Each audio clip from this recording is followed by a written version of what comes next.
Good morning बच्चों, विजय sir classes में आपका बहुत बहुत स्वागत है। बेटा आज हमको बायोलॉजी में पढ़ना है चैप्टर 1, ठीक है। इसका मैं आज आपको लेक्चर 2 देने वाली हूँ, जिसमें मैं आपको मैंने फर्स्ट वीडियो में क्या बताया था बेटा, कैरेक्टरिस्टिक्स ऑफ लिविंग बीइंग बताया था। अब इस वीडियो में मैं आपको क्लासिफिकेशन के बारे में, बायोडाइवर्सिटी के बारे में थोड़ा सा नॉलेज दूंगी बेटा। बहुत ध्यान से देखिएगा। नीड ऑफ क्लासिफिकेशन, वर्गीकरण की आवश्यकता।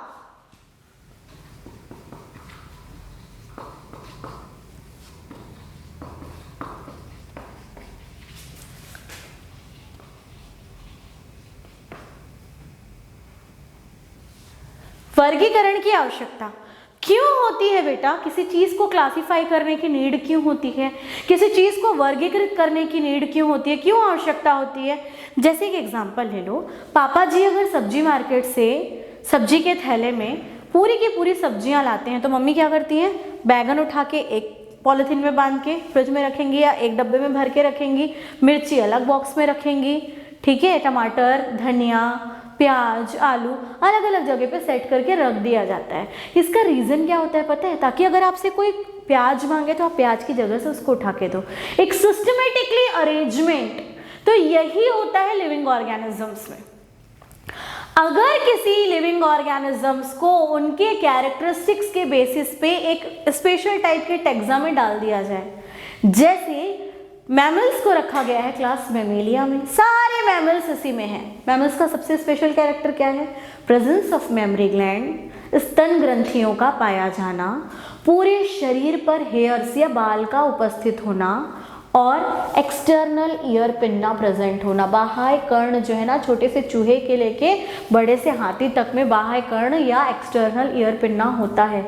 ये 3 सबसे इंपॉर्टेंट कैरेक्टर होते हैं मैमल्स के, इसलिए उनको सबको, जिनमें ये कैरेक्टर्स है, उनको क्लास मैमेलिया में रखा गया है।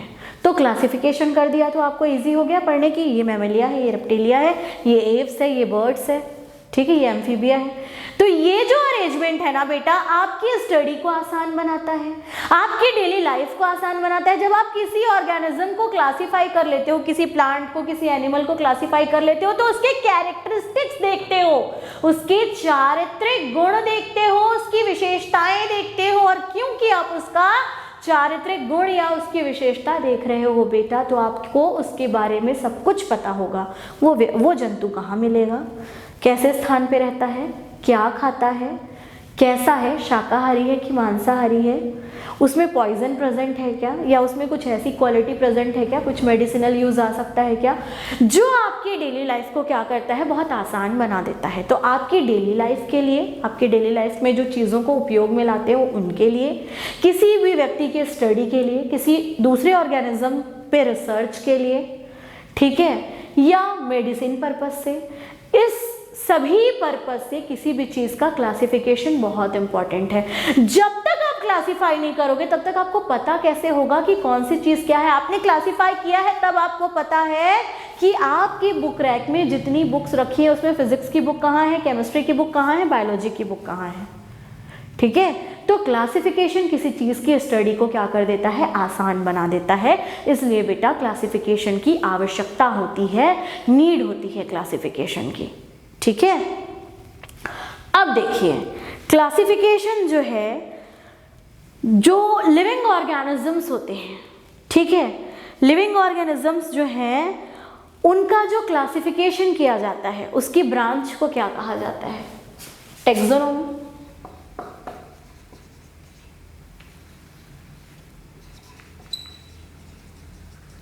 टैक्सोनॉमी, वर्गीकी कहते हैं इसको। जीव विज्ञान की वह शाखा, बायोलॉजी की ऐसी ब्रांच जिसमें हम किसी भी ऑर्गेनिज्म का सिस्टमेटिकली क्या करते हैं? क्लासिफिकेशन करते हैं, उसे हम क्या कहते हैं? टैक्सोनॉमी कहते हैं, ठीक है। तो लिविंग ऑर्गेनिज्म के क्लासिफिकेशन करने की जो साइंस है, क्लासिफिकेशन करने का जो ब्रांच है, क्लासिफिकेशन करने वाली जो बायोलॉजी है, वो टैक्सोनॉमी कहलाती है, ठीक है। क्या कहलाती है बच्चों? टैक्सोनॉमी कहलाती है। एक चीज हमेशा आप याद रखिएगा कि जो टैक्सोनॉमी है, ठीक है, जो टैक्सोनॉमी है वो क्या है बेटा? टैक्सोनॉमी एक साइंस है, ठीक है। टैक्सोनॉमी के साथ एक शब्द जुड़ा होता है सिस्टमैटिक्स, ठीक है। टैक्सोनॉमी के साथ सिस्टमैटिक्स जुड़ा होता है। सिस्टमैटिक का मतलब सिस्टम, जो सिस्टमैटिक्स है उसका मतलब होता है लैटिन वर्ड सिस्टेमा से लिया गया है। सिस्टमैटिक्स जो है,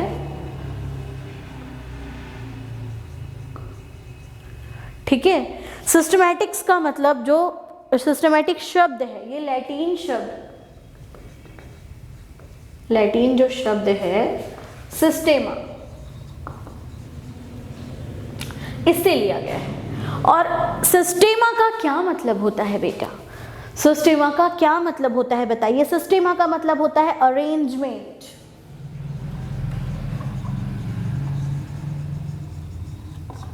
ठीक है। सिस्टेमा का मतलब होता है अरेंजमेंट करना, सिस्टमैटिकली किसी चीज को अरेंज करना। तो जब हम क्रमबद्ध तरीके से किसी को अरेंज करते हैं तो वो क्या कहलाता है? सिस्टमैटिक्स। सीक्वेंशियली किसी चीज को अरेंज करना क्या कहलाता है? सिस्टमैटिक्स कहलाता है, ठीक है। तो टैक्सोनॉमी और सिस्टमैटिक्स एक सिक्के के दो पहलू। टैक्सोनॉमी में आप टोटल का टोटल क्या करोगे? टैक्सा में बांटोगे किसी ऑर्गेनिज्म को। और सिस्टमैटिक्स को क्यों यूज करोगे? ताकि आप एक सिस्टम से उसको अरेंज कर सको। सबसे पहले आप क्या करते हो? किसी भी ऑर्गेनिज्म का आइडेंटिफिकेशन करते हो कैरेक्टर्स देख के। आइडेंटिफिकेशन के बाद क्या करते हो? उसका नॉमेनक्लेचर करते हो, है ना। जब तक पहचानोगे नहीं, उसके कैरेक्टरिस्टिक्स को नहीं देखोगे, उसके लक्षणों को नहीं देखोगे, तब तक उसका नामकरण नहीं करोगे। और जब तक नामकरण नहीं करोगे तब तक आप उसकी स्टडी कर ही नहीं सकते बेटा, समझ रहे हो ना। तो ये जो प्रोसेसेस है ना, बहुत इंपॉर्टेंट प्रोसेस हैं। लिनियस जो थे, कैरोलस लिनियस, उन्होंने अपनी बुक सिस्टेमा नेचर, ठीक है, उनकी जो बुक थी क्या नाम था उसका? सिस्टेमा नेचर। इसमें क्लासिफिकेशन के बारे में काफ़ी जो बातें उन्होंने बताई हैं। कैरोलस लिनियस एक्चुअल में जो टैक्सोनॉमी है उसके फादर कहे जाते हैं। फादर ऑफ टैक्सोनॉमी कौन है? Carolus Linnaeus. ये जो टैक्सोनॉमी है, ठीक है, who is a father of taxonomy. कौन है भैया फादर ऑफ टैक्सोनॉमी? हाँ, कैरोलस लिनियस।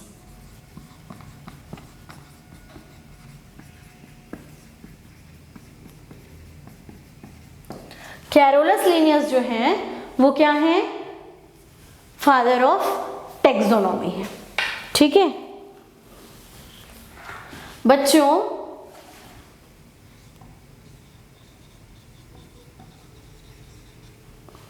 कैरोलस लिनियस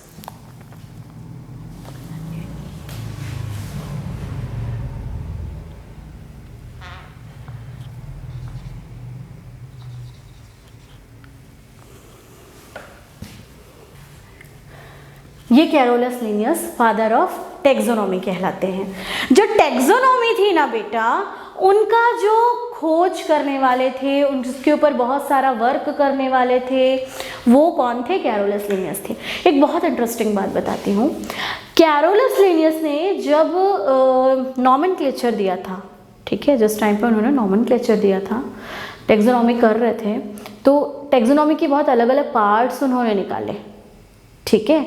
वो जो पार्ट्स थे ना बच्चों, वो पार्ट्स किस प्रकार के थे कि भाई हमको कौन सी प्रोसेस के बाद कौन सी प्रोसेस करनी है टैक्सोनॉमी में। तो सबसे पहले क्या होगा? आइडेंटिफिकेशन होगा, फिर क्या होगा? नॉमेनक्लेचर होगा, उसके बाद क्या होगा? क्लासिफिकेशन होगा। ये तीन चीज़ें एक साथ जुड़ी हुई हैं, ठीक है। कैरेक्टर्स, आइडेंटिफिकेशन, आइडेंटिफिकेशन के बाद क्लासिफिकेशन, क्लासिफिकेशन के बाद फिर उसका नॉमेनक्लेचर, ठीक। नोट डाउन कर लीजिए।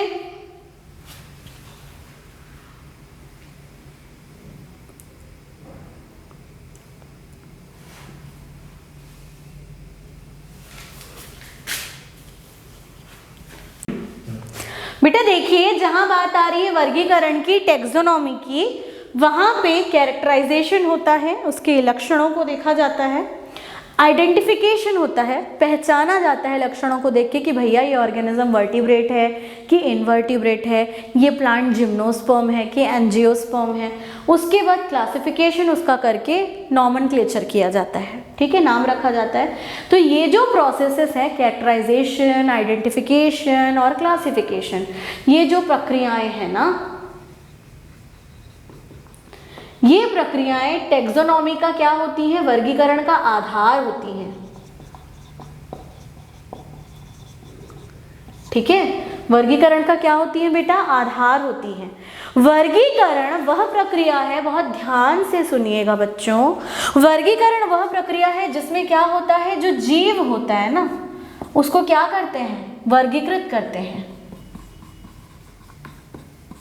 ठीक है। डिफरेंट टैक्सा में, डिफरेंट वर्ग में उसको रखा जाता है।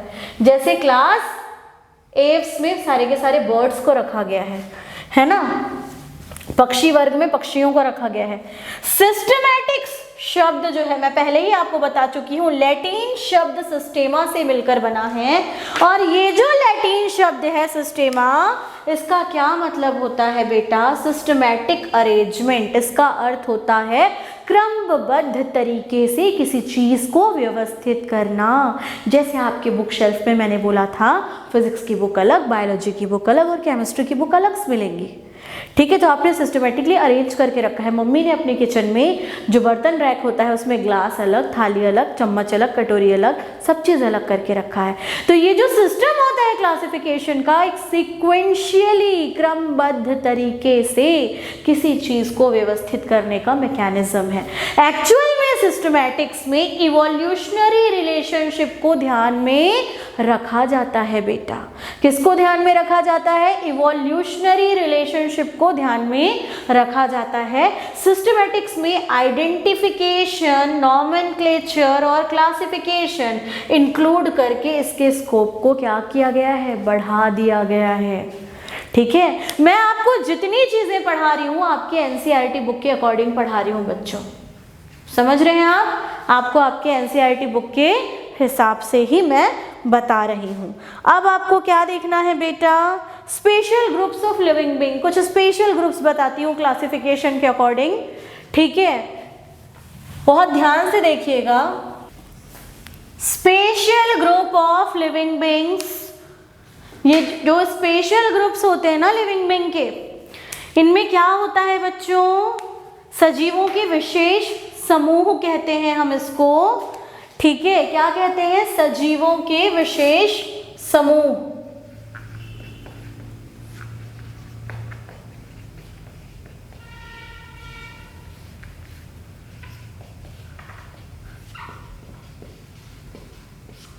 ठीक है, सबसे पहला क्या देखना है इसमें आपको, स्पेशल जो ग्रुप्स है इसमें आपको सबसे पहले देखना है बच्चों, शरीर के ताप के आधार पर जीवों को दो भागों में बांटा गया है, ठीक है।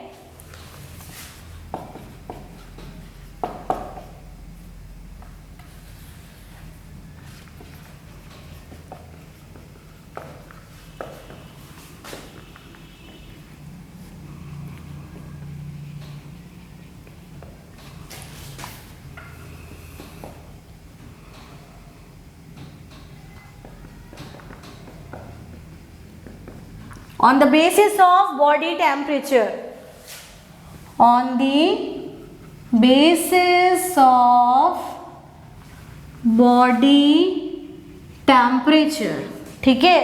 अगर हम बात कर रहे हैं यहाँ पे बॉडी टेम्परेचर की, तो कितने भागों में बॉडी टेम्परेचर बटा हुआ है बेटा, बताइए। कितने भागों में बटा हुआ है बॉडी टेम्परेचर?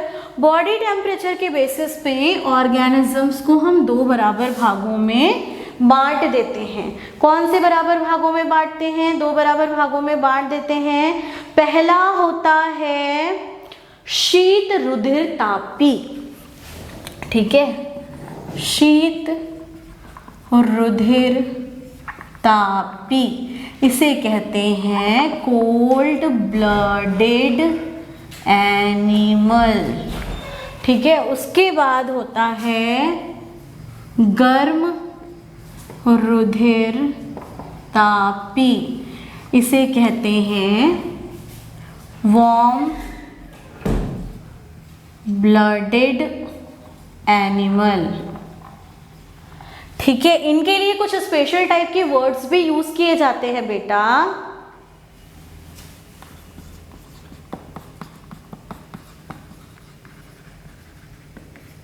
ये अपने बॉडी टेम्परेचर को कांस्टेंट ही रखते हैं, वेरिएशन को मेंटेन नहीं कर सकते। वातावरण जो इनका होता है ना बच्चों, तो ये क्या करते हैं, अपना इनका जो ब्लड का जो टेम्परेचर होता है, बॉडी का जो टेम्परेचर होता है बेटा, वो कैसा होता है, कोल्ड ब्लडेड होता है। वाटर में रहते हैं, एक्वाटिक हैबिटेट में रहते हैं, जिसके कारण बॉडी टेम्परेचर बहुत कम होता है, इसलिए हम इनको कोल्ड ब्लडेड कहते हैं। इनके लिए वर्ड यूज़ किया जाता है पॉइकिलोथर्मिक। कौन सा वर्ड यूज़ किया जाता है, पॉइकिलोथर्मिक। उसके बाद जो दूसरे आते हैं वार्म ब्लडेड, जो गर्म खून वाले होते हैं, इनको क्या बोलते हैं, होम्योथर्मिक। ठीक है, तो पॉइकिलोथर्मिक में अगर एग्जाम्पल लेना है कि कौन कौन आता है, तो कौन कौन आता है बेटा, पॉइकिलोथर्मिक में आपका कौन कौन से ऑर्गेनिजम्स आते हैं, इसमें आपका आता है फिशेस, ठीक है, जिसे मछली कहते हो आप। उसके बाद आता है एम्फीबिया, उसके बाद आता है रेप्टिलिया,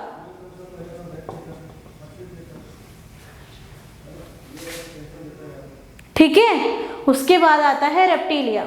ये सारे एग्जाम्पल कोल्ड ब्लडेड या पॉइकिलोथर्मिक ऑर्गेनिज्म के क्या है, एग्जाम्पल्स हैं। अब बात करोगे किसकी, वार्म ब्लडेड की, गर्म खून वाले जिनको कहते हैं हम, तो किनको कहते हैं बेटा हम warm blooded organism, warm blooded organism होते हैं बर्ड्स और एप्स। बर्ड्स, इनको हम एप्स कहते हैं ना, एप्स कहते हो इनको आप, पक्षी। और जो दूसरा होता है वो कौन होता है, पहला तो बर्ड्स हो गया, दूसरा कौन होता है, मैमल्स। ठीक है, मैमल्स। हम लोगों की बॉडी का टेम्परेचर, हम भी मैमल हैं, ह्यूमन बीइंग है, हमारी जो बॉडी का टेम्परेचर है कितना है बेटा, 37 डिग्री सेंटीग्रेड। तो हमारे बॉडी का टेम्परेचर है ना। बर्ड्स उड़ती हैं, उनकी भी बॉडी, उनका जो भी खून है वो भी गर्म होता है, गर्म प्रवृत्ति का होता है, और उनका शरीर का एक अपना अलग टेम्परेचर होता है, इसलिए इनको होम्योथर्मिक या वार्म ब्लडेड एनिमल कहते हैं, और इनको कोल्ड ब्लडेड या पॉइकिलोथर्मिक ऑर्गेनिज्म कहते हैं। ठीक है, इनके शरीर का तापमान जो है ना, वातावरण से ही ये लोग लेते हैं अपने शरीर का तापमान। कौन, कोल्ड ब्लडेड एनिमल। पर जो वार्म ब्लडेड एनिमल है, ठीक है, इनके खुद का स्पेशली बॉडी टेम्परेचर होता है। ओके, नोट डाउन कर लीजिए बच्चों।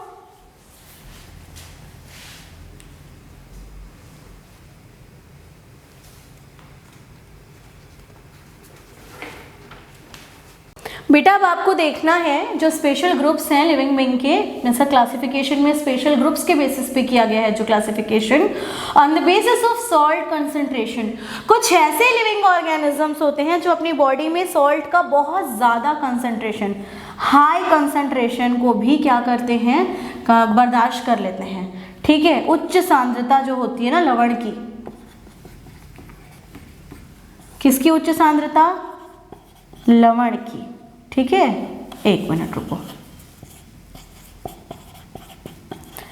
लवण की उच्च सांद्रता को क्या कर लेते हैं, सहन कर लेते हैं। उनको हम क्या कहते हैं, यूरी हैलाइन कहते हैं। जितने भी समुद्री जीव होते हैं ना बच्चों, एक्वाटिक मरीन एक्वाटिक ऑर्गेनिजम्स जो होते हैं, वो सारे के सारे यूरी हैलाइन होते हैं। अब स्टीनोहैलाइन किसको बोलते हैं, जो सॉल्ट का हाई कंसंट्रेशन बर्दाश्त नहीं कर सकते, सॉल्ट का लो कंसंट्रेशन ही बर्दाश्त कर सकते हैं अपनी बॉडी में। मतलब लवण की, एक मिनट, लवण की बहुत कम मात्रा ही बर्दाश्त कर सकते हैं, बहुत कम मात्रा का ही उतार चढ़ाव सहन कर सकते हैं। उनको हम क्या कहते हैं, स्टीनोहैलाइन ऑर्गेनिजम्स कहते हैं। तो ये मैं क्लासिफिकेशन में क्यों बता रही हूँ बेटा, कुछ स्पेशल ग्रुप्स बनाए गए हैं, जैसे टेम्परेचर के बेसिस पे बताई, पॉइकिलोथर्मिक और और क्या बताया, होम्योथर्मिक। वैसे ही यहाँ पे यूरिहेलाइन और स्टेलोहेलाइन। वैसे ही बॉडी के इनएक्टिवेशन फेज, कुछ ऑर्गेनिजम्स ऐसे होते हैं जो किसी मौसम में इनएक्टिवेट हो जाते हैं। इनएक्टिवेट हो जाते हैं मतलब मर नहीं जाते बेटा, इनएक्टिवेट हो जाते हैं का मतलब वो अपने कार्य करने की क्षमता को एकदम स्टॉप कर देते हैं। जैसे पोलार बियर्स वगैरह जो होते हैं ना, हाइबरनेशन शो करते हैं, शीत निष्क्रियता शो करते हैं। पूरे 4-6 महीने जब तक ठंडी होती है तब तक वो क्या करते हैं, एक गुफा में जाके आराम करते हैं। ना वो खाते हैं, ना पीते हैं, ना एक्सक्रीशन करते हैं, कोई विधि नहीं। उनकी बॉडी का जो बेसल मेटाबॉलिक रेट है वो कम हो जाता है, हार्ट बीट कम हो जाता है, ब्लड प्रेशर कम हो जाता है। जब ये मौसम ख़त्म हो जाता है, जिसको ये बर्दाश्त नहीं कर पा रहे हैं, जब ये मौसम ख़त्म हो जाता है उसके बाद ये फिर से धीरे से एक्टिवेट कंडीशन में वापस आ जाते हैं। तो इसको कहते हैं हाइबरनेशन। उसके बाद है एस्टिवेशन। कुछ ऑर्गेनिजम्स ऐसे होते हैं जो गर्मी के मौसम में इनएक्टिवेट फेज में चले जाते हैं। इस प्रक्रिया को कहा जाता है ग्रीष्म निष्क्रियता या एस्टिवेशन। बेटा आज मैं आप लोगों को टोटल क्लासिफिकेशन की नीड क्यों है यहाँ तक समझा चुकी हूँ, और कुछ स्पेशल टाइप के क्लासिफिकेशन जो ऑर्गेनिजम्स के किए गए वो भी मैं आपको बता चुकी हूँ। नेक्स्ट क्लास में मैं आपको टेक्सोनोमिक कैटेगरीज बताऊँगी। ओके, तब तक के लिए हम आपसे विदा लेते हैं और आज का वीडियो यहीं समाप्त करते हैं।